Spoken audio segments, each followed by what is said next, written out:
일론 머스크의 약속, 유럽의 움직임, 그리고 중국과 홍콩의 숨겨진 전략, 싱가포르의 혁신적인 파일럿 프로그램부터 국내 대기업들의 비트코인 투자 가능성까지 우리는 비트코인의 미래를 향해 나아갑니다. 지금부터 비트코인과 가상자산이 만들어갈 놀라운 이야기를 함께 탐험해보시죠. 자, 먼저 일론 머스크와 비트코인 이야기를 해볼까요? 과거 일론 머스크는 이런 발언을 했습니다. 비트코인이 청정에너지 사용량 50%를 넘어선다면 테슬라에서 비트코인 결제를 다시 허용하겠다. 그런데 최근 비트코인의 청정에너지 사용량이 50%를 넘어섰습니다. 자, 이제 머스크가 했던 약속이 다시 주목을 받고 있는 상황인데요. 만약 2025년에 테슬라가 비트코인 결제를 다시 허용한다고 발표한다면 어떤 일이 벌어질까요? 비트코인에 대한 전 세계적 관심이 폭발적으로 증가하게 되면서 수요 역시 엄청난 상승세를 보일 가능성이 높겠죠. 테슬라뿐만 아니라 다른 글로벌 기업들도 비트코인 결제에 동참할 가능성도 배제할 수 없습니다. 때문에 이러한 머스크의 발언은 비트코인이 글로벌 경제와 친환경 기술의 중심으로 자리 잡는 상징적인 사건이 될 겁니다. 자, 그리고 최근 독일의 재무장관은 중요한 제안을 했습니다. 유럽의 중앙은행도 비트코인을 준비금으로 편입해야 된다. 그는 유럽이 가상자산 분야에서 미국에 의존해서는 안 된다고 강조를 하면서 독자적인 비트코인 전략을 준비해야 한다고 주장을 했는데, 이는 유럽이 미국과 중국 사이에서 비트코인 패권 전쟁에 본격적으로 뛰어들겠다는 의지를 보여주는 신호인 셈이죠. 자, 다음으로 중국은 표면적으로는 이 비트코인을 금지하고 있습니다. 그런데 최근 중국 인민은행이 발표한 금융안정 보고서에서 글로벌 암호화폐 규제 발전을 언급을 했어요. 왜 암호화폐를 금지한다고 말하는 나라가 규제를 논의할까요? 이는 중국의 우회적인 비트코인 활용 가능성을 암시하고 있습니다. 현재 이 홍콩이 중국의 우회적인 비트코인 전략의 중심지로 떠오르고 있는데요. 홍콩의 의원들은 홍콩도 비트코인을 전략적 준비금으로 비축해야 한다고 주장하며 미국이 비트코인 패권을 장악하려는 움직임을 견제하려 하고 있는 상황입니다. 자, 그리고 싱가포르는 스테이블코인의 광범위한 결제 가능성을 언급하면서 이 JP모건과 함께 토크나 파일럿 프로그램을 진행하고 있습니다. 싱가포르는 스테이블 코인이 금융의 새로운 중심이 될 것을 인식하고 적극적으로 시장에 진입하고 있죠. 현재 스테이블 시장에서는 테더가 강력한 점유율을 유지하고는 있지만 미국은 자국 스테이블 코인 USDC를 밀어주면서 점유율 경쟁을 벌이고 있는 상황입니다. 이 서클의 설립자와 골드만삭스, 블랙록 등의 월가의 주요 금융기관이 이 USDC를 지원하고 있는 만큼 스테이블 코인 시장의 경쟁은 더욱 치열해질 전망입니다. 이제 스테이블 코인은 단순한 암호화폐가 아니라 전 세계 금융 시스템의 새로운 표준이 될 가능성이 높은 핵심 동력으로 작용하고 있습니다. 자, 국내에서도 비트코인과 가상자산에 대한 중요한 변화가 일어나고 있는데, 내년 1월에는 법인코인 투자 허용 여부가 논의될 예정인데요. 만약 허용된다면 삼성과 SK 같은 국내 대기업들이 유보 현금을 비트코인으로 비축할 가능성이 높아지겠죠. 이는 미국의 마이크로소프트나 아마존 같은 글로벌 기업들의 움직임과 비슷한 흐름입니다. 그리고 우리은행은 가상자산 수탁 시장에 뛰어들면서 시장 인프라를 구축하려는 움직임을 보이고 있습니다. 전통 금융기관들이 가상자산 시장에 진입한다는 것은 가상자산 시장의 안정성과 신뢰도를 높이는 데 중요한 역할을 할 수밖에 없겠죠. 자, 여러분, 2024년에 출시된 ETF 중 상위 8개가 모두 가상자산 관련 ETF라는 사실 알고 계셨나요? 4개는 비트코인 현물 ETF, 그리고 2개는 이더리움의 현물 ETF, 나머지 2개는 마이크로 스트래티지의 파생 ETF, 이 1위부터 8위까지 싹 다 가상자산 관련 ETF라는 거, 이는 가상자산이 제도권 금융시장에서 중요한 위치를 차지하고 있다는 것을 보여주는 단서입니다. 자, 그리고 현재 비트코인과 이더리움뿐만 아니라 이 솔라나 같은 알트코인 관련 ETF도 주목을 받고 있는데요. ETF 스토어의 전문가들은 2025년에 솔라나 현물 ETF가 승인될 가능성을 점치고 있고, 이는 가상자산 시장이 더욱 다양화되고 확장될 것을 시사하는 바입니다. 자, 그럼에도 불구하고 비트코인이 최근 강력했던 기세가 꺾이면서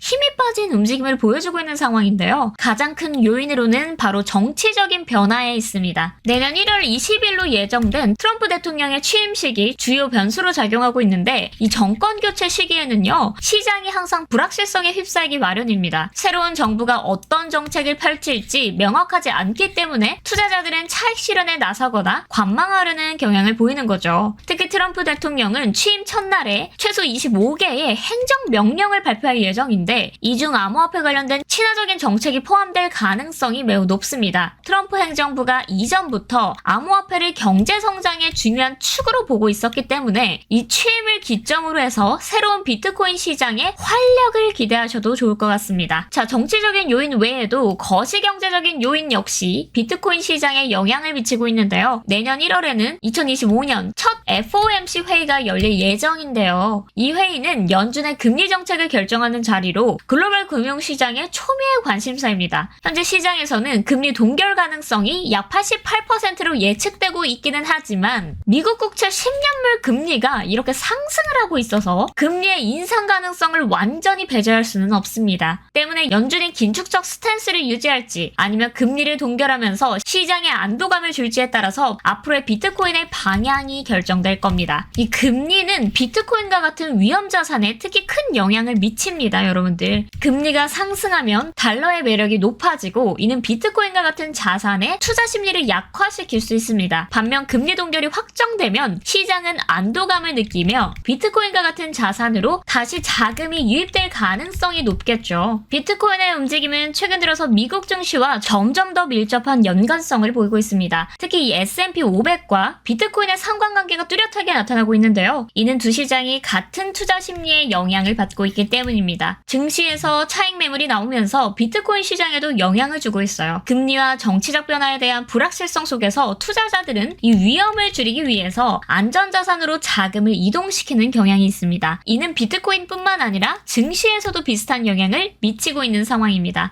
하지만 이러한 연관성은 긍정적으로 작용할 가능성이 큽니다. 증시가 다시 상승세를 타게 된다면 비트코인 역시 투자 심리 회복과 함께 동반 상승할 가능성이 높겠죠. 자, 다음으로 온체인 데이터 흐름을 살펴보겠습니다. 자, 올해 12월 중순까지 알트코인 시즌 인덱스는 굉장히 강한 모습을 보여줬습니다. 하지만 최근 비트코인이 기술적인 조정을 받으면서 알트코인 시장의 심리도 크게 위축이 된 상황인데요. 현재 알트코인 시장은 다소 차가운 분위기를 보이고 있습니다. 그런데 이런 상황이 사실 처음은 아닙니다. 이 지난 3월에 알트코인의 불장이 시작되기 전에도 유사한 흐름이 있었습니다. 당시에도 1월에 잠시 알트코인 심리가 개선됐다가 조정을 거친 후에 본격적인 알트코인의 불장이 찾아왔었죠. 현재 자리 역시 비슷한 패턴을 보이고 있습니다. 1차적으로 알트 불장이 살짝 모습을 드러냈다가 지금은 식어가고 있지만 이는 시장이 다시 한번 재정비를 하고 있는 것으로 볼 수도 있겠습니다. 자, 그리고 크립토컨트 주기영 대표의 분석에 따르면요. 비트코인은 이제 단순한 투자 상품을 넘어서 가치 저장 수단으로 자리 잡아가고 있습니다. 올해 비트코인 네트워크의 온체인과 오프체인 데이터를 합산한 결과 이 비트코인의 네트워크 가치는 85% 상승했다고 합니다. 현재 비트코인의 가격은 흔들림이 있지만 네트워크의 가치는 꾸준히 상승 중입니다. 결국 이 가격은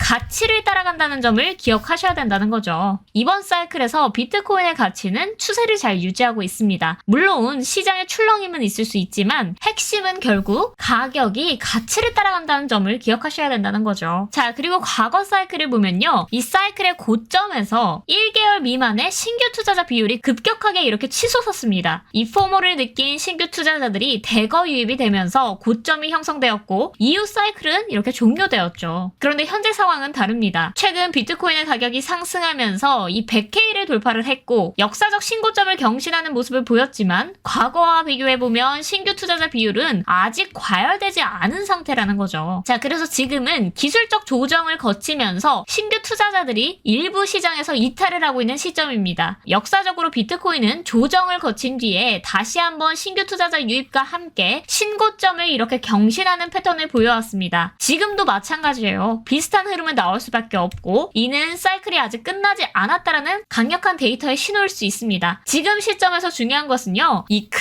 그림을 보는 거예요. 장기적인 관점에서 가치와 추세를 신중하게 분석해서 비트코인의 가능성을 믿는 것이 필요하겠습니다. 자, 오늘 준비한 내용은 여기까지입니다. 여러분들 지금은 이 단기적인 조정 속에서 기회를 찾을 시점입니다. 오늘 이야기가 여러분의 투자에 도움이 되셨길 바라며 구독과 좋아요, 알림 설정 잊지 마세요. 자, 그럼 다음 시간에 더 흥미로운 주제로 찾아뵙도록 하겠습니다. 감사합니다.